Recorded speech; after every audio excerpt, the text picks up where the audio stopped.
Este capítulo empieza en el barrio Santa Fe. Estamos en la calle 23 con carrera 19, pero esto pasa a finales de los años 70. Estamos en una calle ancha. Las esquinas son redondeadas y si uno ve las edificaciones, se encuentra con una arquitectura particular. Hay casas de estilo inglés, hay edificios de 3 y 4 pisos, hay una variedad llamativa. Son horas de la tarde y un sol radiante baña la cuadra. De uno de los edificios salen dos niñas con su mascota.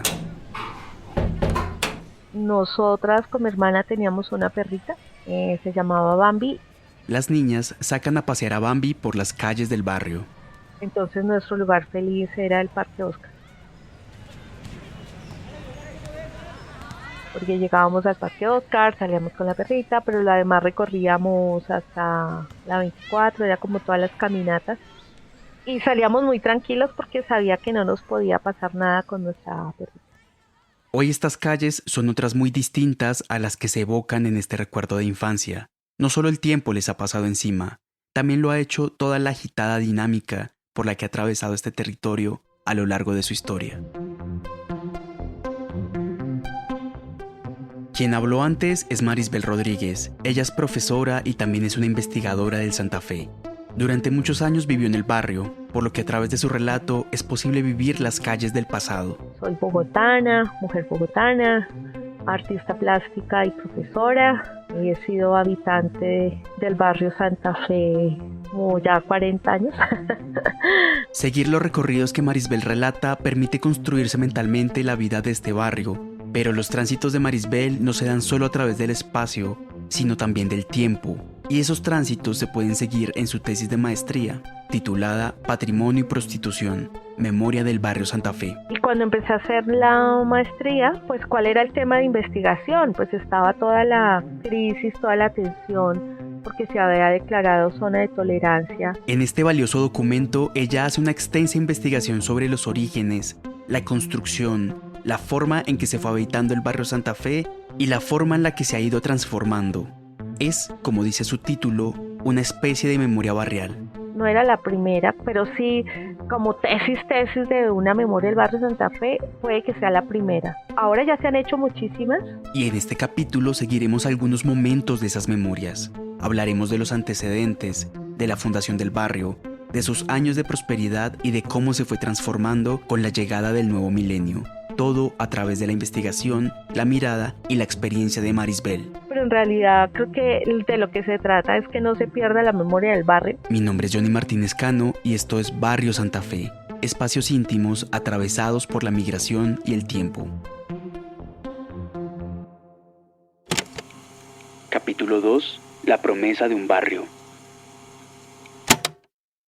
La historia del barrio Santa Fe comienza desde antes del siglo XX, ¿no? Siglo XIX.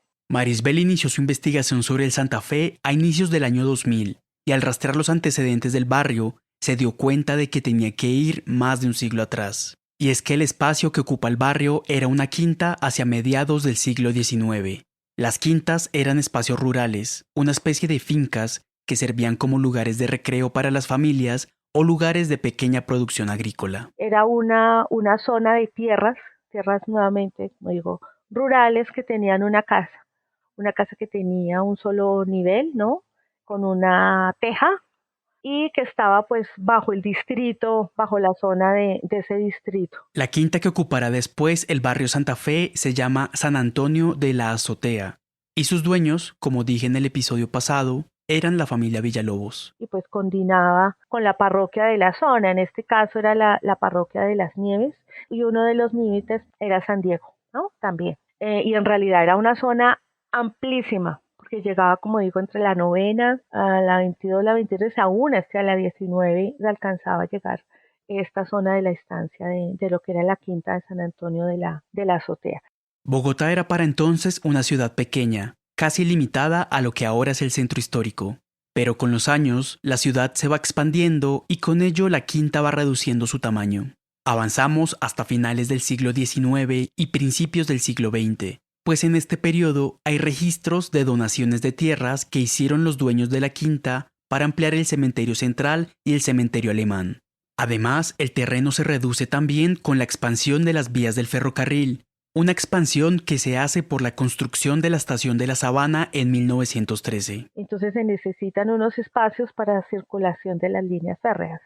Entonces digamos que esto hace que también empiece a cambiar y empiece a los linderos de la quinta, de las tierras, a moverse porque todo esto queda hacia pues el desarrollo de la ciudad. Si uno mira un mapa de Bogotá de los años 30, ya ve bastante demarcada la zona de la Quinta. En los mapas es un espacio en blanco debajo de la avenida Caracas, rodeado por calles vehiculares como la 26, rieles del tren, el cementerio central y algunos barrios. Es un espacio perfecto para construir y ampliar la ciudad hacia el occidente.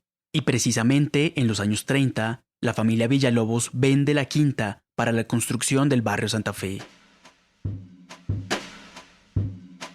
Por la importancia de esta década, detengámonos un poco en ella.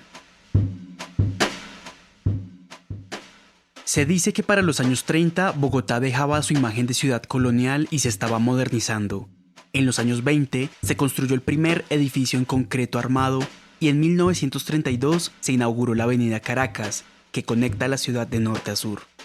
Además, por entonces nacen barrios nuevos como Teusaquillo, El Nogal, Palermo, Marley, El Recuerdo, entre muchos otros. Y al tiempo empiezan a aparecer varias empresas urbanizadoras. Una de ellas es Tulio Ospina y compañía, y será determinante en esta historia, pues es la sociedad encargada de crear el barrio Santa Fe. Tulio Ospina y compañía era una empresa familiar y tenía sucursal en Medellín y Bogotá. La de Bogotá se formó en el año 1934 y estaba compuesta por los hermanos Tulio, Mariano y Francisco Ospina Pérez. Eran hijos de un empresario importante del país y eran sobrinos de un expresidente. La sociedad de Tulio Ospina y compañía empezó a moverse rápido en el negocio de la urbanización. Con los años llegará a ser conocida por su rapidez y sagacidad para hacer negocios, hasta el punto de que una caricatura de los años 60 bromeaba con la idea de que los primeros que llegarían a la luna no serían los astronautas del Apolo 11, sino la empresa de los Ospina, que llegaría para vender los primeros lotes urbanizados. El punto es que en la década del 30 los Ospina empiezan sus primeros negocios. Para cada uno de los barrios que van a urbanizar deben crear una sociedad más pequeña, de la cual ellos eran socios mayoritarios. En 1934 crean las sociedades Urbanización Palermo S.A. y Urbanización Bosque Calderón Tejada S.A. En 1935 crean la sociedad Urbanización El Recuerdo S.A. y en 1937 se crea, por fin, la Urbanización Santa Fe. En esta sociedad participaron la empresa de los Ospina, pero también Julio Tafur. Él era el esposo de Matilde Villalobos, la última heredera de la Quinta San Antonio de la Azotea. Parece que ella falleció a finales de los años 30 y quizás por eso quien se encargó de negociar los terrenos fue su esposo. Y así, con este negocio entre Tulio Ospina y compañía y Julio Tafur, llega a su fin la historia de la Quinta y empieza la promesa de un barrio nuevo. Entonces ya con esa parcelación que se da, ya se vende a los Ospina. Y pues empieza como esta vida moderna de lo que es como el sueño, ¿no?, del barrio Santa Fe. Uno de los grandes aciertos de los Ospina fue que decidieron urbanizar el Santa Fe siguiendo el trazado que había hecho para esta zona el arquitecto Karl Brunner, otro personaje muy importante para la creación del barrio, como ya lo conté en el episodio pasado. Brunner era por entonces el director del Departamento de Urbanismo de Bogotá y había hecho un plan regulador para mejorar la ciudad. Los Ospina, en particular Mariano Ospina Pérez, había seguido muy de cerca el trabajo de Brunner y por eso la sociedad decidió urbanizar a partir de su trazado. Así se hicieron las calles, andenes, alameda y parques. Da cuenta precisamente de esta concepción de avenidas amplias, anchas, o sea, aún hoy con todo, como se puede ver, es una zona súper agradable de transitar. O sea, que uno vaya caminando y se encuentre con parques, que se encuentre con avenidas anchas. Mira, aún así se parquea un automóvil a ambos lados de la calle, puede pasar por el centro otro. Así de amplias son, ¿no? Los andenes, son unos andenes amplios. Es por todo esto que el barrio tiene una disposición que es muy agradable cuando uno lo recorre. Se debe a la concepción de ciudad que plasmó Karl Brunner en sus planos y que los Ospina siguieron. Está esa concepción de una vida cómoda, de una vida distinguida también, o sea, hay como un estatus de vida importante, con unas condiciones en las cuales, sin tener una gran cantidad de dinero, puedas vivir muy bien. Y creo que eso es importante, o sea, y es esa idea de lo social que trae Karl Brunner, como que cada ciudadano del mundo debe tener un espacio agradable para vivir, y cada ciudadano en Bogotá debía tener un espacio agradable para vivir, y fue así, y el Santa Fe fue una materialización completa de esta idea y de esta visión urbana. Poco a poco llegamos a 1941.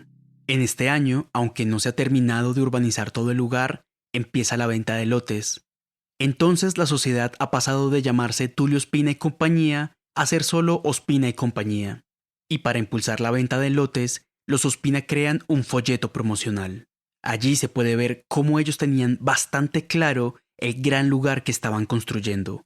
Marisbel nos describe con detalle lo que había en ese folleto. Entonces colocaba dos imágenes en realidad, una imagen de cómo se proyectaba la urbanización Santa Fe, donde está el trazado del barrio, donde está la compañía y donde coloca las ventajas de edificar en Santa Fe. Y esto es muy importante porque no está diciendo las ventajas de comprar un edificio, de comprar una casa, sino de edificar. Quiere decir, yo le vendo lotes. Quizás por esto es que la arquitectura de Santa Fe es tan variada y tan rica. Había unos parámetros para edificar, pero también había bastante libertad para las constructoras y los compradores de lotes. Sigue Marisbel. Y en la otra mitad del folleto, ¿no?, estaba la imagen de cómo iba a ser todo el barrio, toda la urbanización Santa Fe, lo que posteriormente llamamos el barrio Santa Fe, donde está todo el loteo completo, desde la avenida Caracas hasta la carrera 22, hasta la calle 24, donde aparece todo lo que es las diagonales, las zonas, los parques, todos los trazados del barrio. Y en la zona donde dice ventajas de ubicar en el Santa Fe, además lo ratifica con una flechita, no se le olvide leer las ventajas, coloca allí como lo siguiente: la urbanización Santa Fe, la más central de Bogotá, avenida Caracas entre las calles 22 y la calle 25. Esta es quizás una de las promesas más importantes del Santa Fe.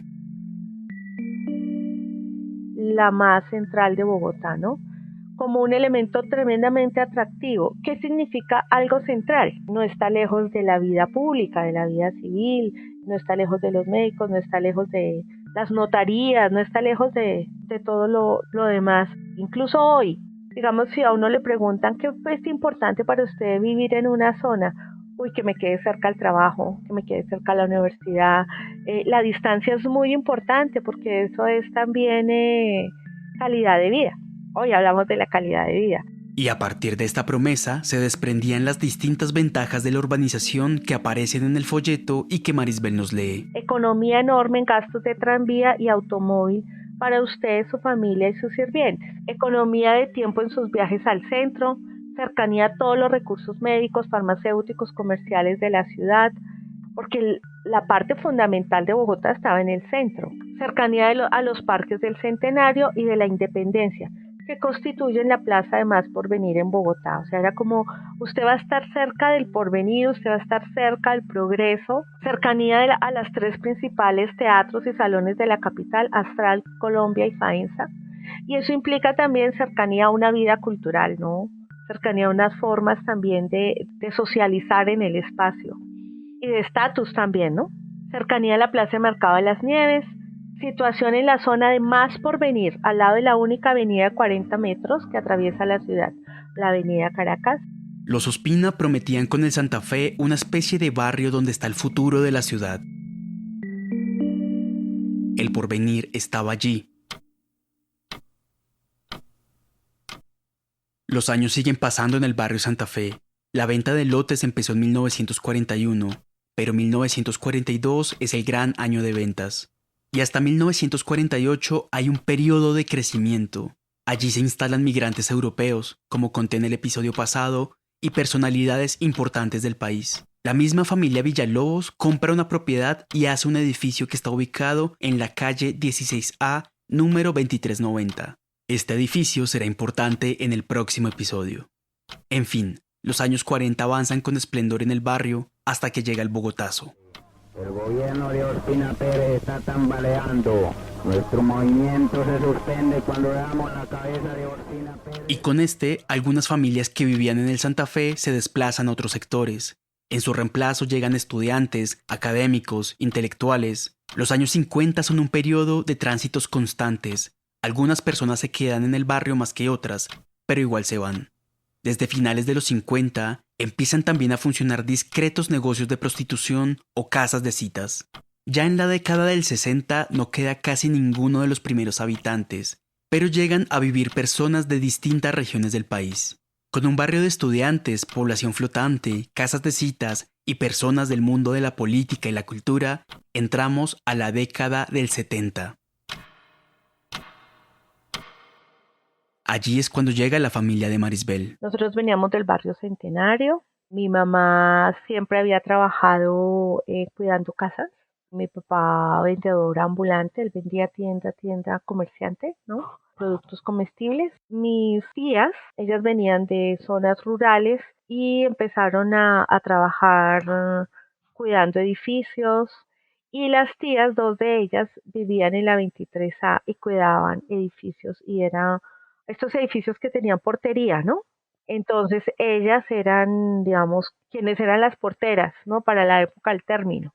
Y le invitaron a mi mamá, pues que necesitaban una persona que cuidara este edificio en la calle 23. Así que mi mamá llega allí, nosotras teníamos 5 años. En el Santa Fe, Marisbel estudia su primaria y su secundaria la hace cerca. Esta es una época que ella recuerda con mucho cariño. Yo debo decir que mi infancia en el Santa Fe fue muy feliz. Yo me la gocé muchísimo. Hay un gran afecto hacia el barrio. Ese afecto se transformó en una investigación de más de 200 páginas sobre la memoria del barrio, pero ese afecto también se siente en los recorridos de infancia que Marisbel recuerda. Habían ciertos negocios, entonces estaba la panadería que se llamaba la Panamericana, estaba la lechería cuando vendían la leche de tanque, entonces eso era todo un encanto ir a la lechería, ¿no? Y estaban las cacharrerías, estaba la cacharrería Hernández, del señor Hernández ahí en la 22, entonces todo el tiempo íbamos allí. Y había un negocio de apuestas de caballos, cuando existían los caballos, el hipódromo de los Andes, mi papá era un fan, entonces yo era la que iba a hacer las apuestas. Eso quedaba en la 22. Y la relación con la parroquia, con la María Reina, de nosotros pues allá hicimos la primera comunión y entonces íbamos a todas las reuniones de catequesis y habían otros lugares como las droguerías, las sastrerías, ¿no? Entonces era como esos lugares que uno la mamá lo mandaba a hacer mandados y yo viví en la época del cocinol, entonces íbamos a la bomba que quedaba cerca del Seguro Social. Era salga a hacer la fila para adquirir la gasolina. Otro lugar feliz es que con mi mamá íbamos mucho a Cirano, a la pastelería, entonces era la salida, ir a comer ponqué sobre la 22. Y los otros recorridos importantes era ir a la plaza de San Per Mendoza a comprar hierbas, pero también ir a Palo Quemado, ¿no? Entonces todos estos tránsitos hacia la 30, hacia la 22, era como muy tranquilo. Pero pasan los años, llega la década del 80 y los negocios de casas de citas aumentan. Entonces hacia la década de los 80 fue muy fuerte el trabajo de las casas de prostitución y como todo este proceso allí. Aunque estos negocios buscan ser discretos, los residentes ya saben qué se oculta detrás. Empezaron a hacer negocios de doble fachada, ¿no? Y entonces empezaron a como a hacer las denuncias. Esto no lo quiere el barrio y la zona empezaba a ser un poco bulliciosa y más delincuencia. Al tiempo que aumentan estos negocios, la vida de Marisbel en el barrio sigue.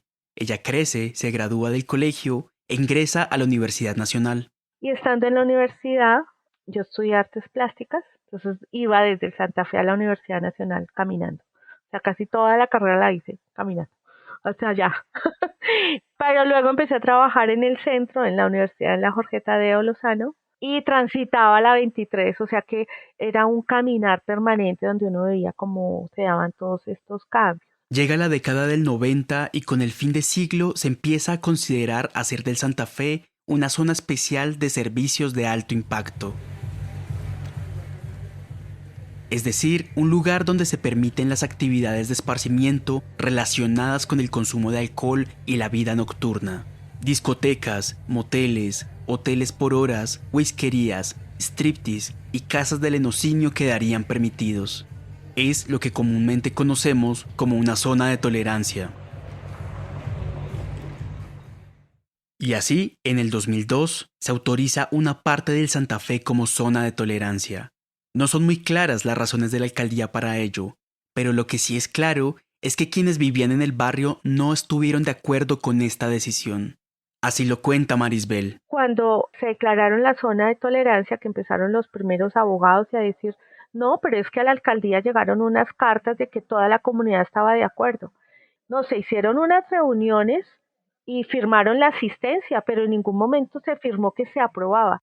Ella no es la única habitante del barrio que asegura que las firmas de asistencia en las reuniones informativas se usaron después como si fueran un apoyo a la zona de tolerancia. En verdad parece que los habitantes estaban en desacuerdo. Claro, desde hace décadas había casas de citas, pero la situación era distinta. Y es que aunque estaba aquí la casa del Lenocinio, la gente convivía con eso, tranquilamente. Estaba el edificio, estaba el jardín de niños, estaba el colegio, estaban las tiendas. Digamos que se aceptaba, no queremos que estén, pero ok, sabemos que están, pues digamos que se convivía. Eso era tolerable, o sea, era como manejable, como que, bueno, usted me montó un bar al lado, pues no me gusta el ruido a las 3 de la mañana, de pronto la gente salía y decía, ay sí, ya le apago la música. Bueno, sí, yo le coloco la música hasta tal hora y digamos que como que negociábamos, era una negociación. En cambio, con la instauración de la zona de tolerancia, el negocio de los prostíbulos aumentó considerablemente y las relaciones que se mantenían hasta entonces se dañaron. Entonces, bajo esa aprobación cambió la dinámica. Es que yo ya soy legal y si yo le quiero hacer ruido a usted hasta las 3 de la mañana, usted se tiene que aguantar. Entonces, esa convivencia que se había llevado a la buena cambió. Y entonces ahora sí puedo poner todas las casas de prostitución que tenga. Ahora solo podía una y la tenía ahí como con cuidado y ahora coloco 5 o 6, pues yo ya no puedo vivir al lado de 6 prostíbulos. Entonces lo que yo veo que era mucho más tolerable antes de que fuera zona de tolerancia. Quienes vivían más cerca de los prostíbulos empezaron a sentirse intimidados por el aumento de negocios y también empezaron a sentirse más inseguros por las dinámicas ilegales que se hicieron más palpables. Ojo, esto no quiere decir que con la zona de tolerancia se dañó el barrio. Justamente la tesis de Marisbel demuestra que el Santa Fe nace y crece con unas características particulares. Las residencias y los hoteles han estado allí por mucho tiempo, pues fue también un barrio de estadías cortas por su cercanía con el ferrocarril y la estación. Las casas de citas existen desde los años 50, y el ambiente de fiesta está presente desde las migraciones regionales y la llegada de estudiantes, músicos y artistas. El Santa Fe ha sido siempre un barrio pensado no solo como residencial, sino como un importante negocio. Y cuando yo digo hay un negocio en la zona, es que nació como un negocio. Y casi que puedo decir y lo compruebo. Pero lo que sí cambió para siempre con la zona de tolerancia fue la dinámica social del barrio. Y es que se creó una tensión irresoluble entre los habitantes que llevaban más tiempo allí y los encargados de los negocios. Es casi una tensión entre la imagen del Santa Fe como el negocio de la vida nocturna y el Santa Fe como el barrio de otros negocios y de vida residencial. Es una lucha por ver cuál imagen pesa más. De allí que los habitantes del barrio estén desde entonces en una especie de resistencia constante, una resistencia también a vender sus casas e irse. Y luego sí empezaron a pasar, venga, compramos su edificio. Entonces la gente, es que entonces me toca irme. Entonces hubo una zona muy fuerte, que es este triángulo allí entre la 22, la 17, todo lo que es la zona de tolerancia. Pero el resto del barrio hacia abajo, ellos dicen, no, pues nosotros nos vamos a resistir a que nos sigan colocando negocios más hacia abajo. Y de allí que Marisbel defienda fuertemente la imagen del Santa Fe como barrio, como espacio comunal, como lugar de memorias familiares. El barrio sigue siendo barrio. Lo que pasa es que es un barrio que se ha ido adaptando a las circunstancias de cambio, pero no ha perdido su energía, entendiendo como barrio que está en la tesis, ¿no? Este lugar donde se reúnen familias, donde las familias construyen un unos idearios, ¿no? Donde las familias viven, tienen su casa, donde desarrollan su vida social, familiar, afectiva y laboral también. Quizás lo que más le duele a ella, tras haber recogido la historia del barrio, es sentir que con la zona de tolerancia se demostró la primacía de los negocios de la ciudad sobre cualquier proyecto comunal por una vida mejor. Fue bastante dramático como el sentir el que un gran negocio pesa sobre la familia, pesa sobre la sociedad, pesa sobre su trabajo de años construyendo o manteniendo una casa.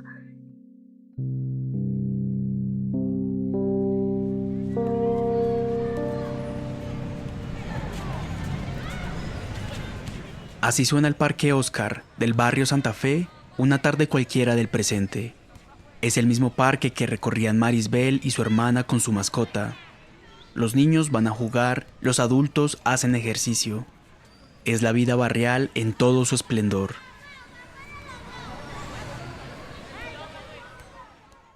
Sin embargo, cuando uno piensa en el Santa Fe, no se le viene a la cabeza esta imagen del parque. Y es que con los años, después de la instauración de la zona de tolerancia, la imagen del Santa Fe que primó fue la de un espacio peligroso e inseguro. Poco se sabe de la vida residencial del barrio, de su extensa historia, de sus edificios patrimoniales. Esto, claramente, ha afectado a quienes viven allí. ¿Qué crece más? La historia de lo malo. La imagen de lo malo, de lo perverso crece y entonces, cómpreme un apartamento en el Santa Fe. No, eso es una olla. Pero tú que vives ahí, que lo has caminado, que lo recorres, ¿es una olla? ¿No? ¿Ves? Porque es habitable, es vivible, gente que lleva ahí muchos años. Pero la imagen afuera es que es un barrio terriblemente peligroso. Incluso hay marcas comerciales que ya no te hacen domicilio al Santa Fe. No piden domicilio, dicen, no, es que está en la zona roja de Bogotá, yo ya no llevo un domicilio allá. Mire, es una medicina, no, allá no vamos. Y en los últimos años a esta situación se suma otro factor. Al Santa Fe ha llegado un número muy alto de migrantes venezolanos. Sobre esto hablaré más en otros episodios. El punto es que parece que esto ha generado otras tensiones con los habitantes del barrio, pues algunos de los migrantes se han querido imponer sobre el lugar y se ha trastocado de nuevo la dinámica del barrio. Entonces que se vuelve un juego de poderes nefasto para ambos, porque uno intimidado y el otro sintiéndose el poderoso. Yo soy nuevo aquí, lo saco a usted.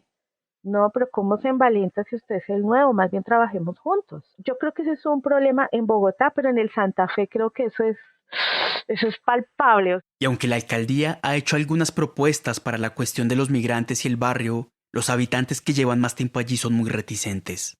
Esta es otra de las consecuencias importantes que dejó la instauración de la zona de tolerancia. Creo que lo más dramático fue como no vamos a confiar en las autoridades, ¿no? No vamos a confiar en las promesas. Del barrio que nació como una promesa al barrio que no confía en las promesas de la institucionalidad. Se llegan con ciertos asuntos muy buenos, quizás muy buenos proyectos, ¿nos van a engañar otra vez? Es que, digamos que estos antecedentes son muy pesados y muy tristes y son muy fuertes. Marisbel cree que detrás de todas estas tensiones hay algo más grande, y es que el deterioro social de ciertos lugares de la ciudad ha llevado a las alcaldías a supuestas recuperaciones, que realmente tienen como fin la construcción de megaproyectos de vivienda y la especulación inmobiliaria.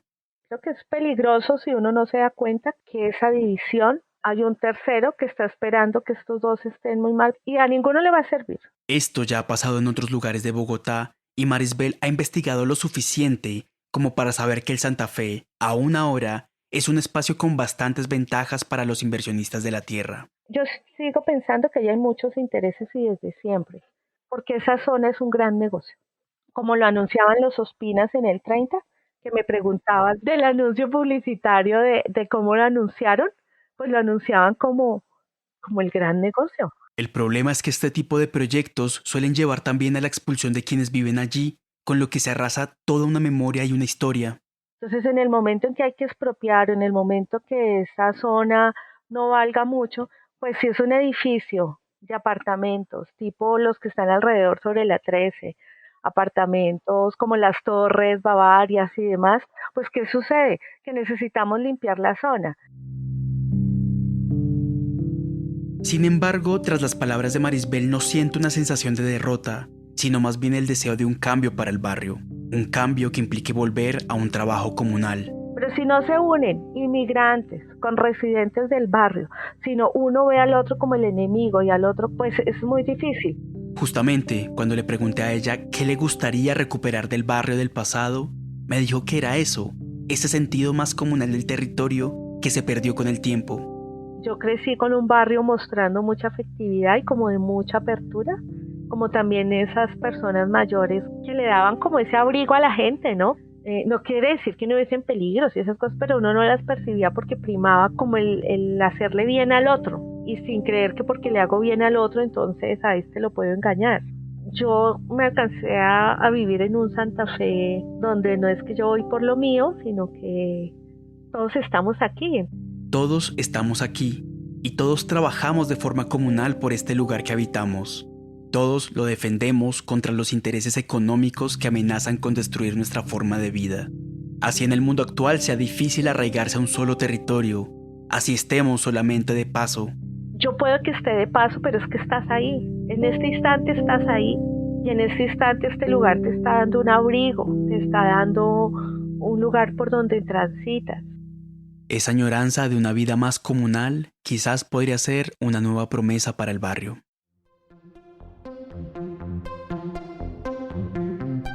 Barrio Santa Fe, espacios íntimos atravesados por la migración y el tiempo, es un proyecto hecho por el fotógrafo Joel Guzmán y por De Sobremesa, un podcast dedicado a la poesía que puedes encontrar en tu plataforma favorita de escucha. Este es un proyecto ganador de la beca SECAWeb para la creación de programas de radio comunitaria. SECAWeb es la estación experimental, audiovisual y radiofónica de la línea de arte, ciencia y tecnología del IDARTES para la experimentación, formación, circulación, debate, creación de redes y difusión de contenidos culturales.